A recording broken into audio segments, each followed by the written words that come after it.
In today's video, I'm going to teach you how to turn off chat history in Claude AI. If you want a quick, private conversation without leaving a trace in your chat list, Claude's incognito mode is the simplest way to do it. Here's exactly how it works and what to expect, so you can use it with confidence.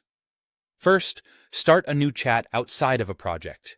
This matters because projects are meant for ongoing work and collaboration, and they keep context by design. A regular, standalone chat is where incognito mode is available and works as intended. If you're ever unsure, check that you're not inside a project workspace before you begin. Once you're in a fresh, regular chat, look to the top right of the chat screen. You should see a small ghost icon. That's the incognito toggle. It's easy to miss if you're not looking for it, but it's your indicator that privacy mode is just a click away. Click the ghost icon to enter incognito mode.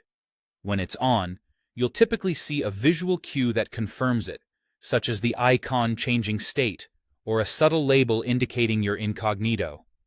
That way you know the current conversation is private before you start typing. If you don't see any change, try toggling it again to make sure you're actually in incognito mode. Here's what happens once incognito mode is active. Incognito chats are temporary and won't be saved to your history. That means when you leave the page or close the chat, it won't appear in your sidebar or recent conversations. Think of it like a disposable workspace, useful in the moment, but it won't stick around afterward. If there's anything you might want later, copy it before you finish, because you won't be able to retrieve it from your history. Just as important, Claude won't reference these incognito chats in future responses. So if you start a new conversation later, Claude won't draw on anything you shared in the incognito session. This is great for sensitive questions, quick tests, or anything you want to keep separate from your ongoing work. A quick recap.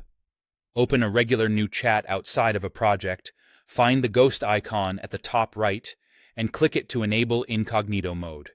From that point on, your conversation is temporary, won't be saved, and won't be used as context in future chats. When you want to return to normal behavior, just start a regular chat without turning on incognito.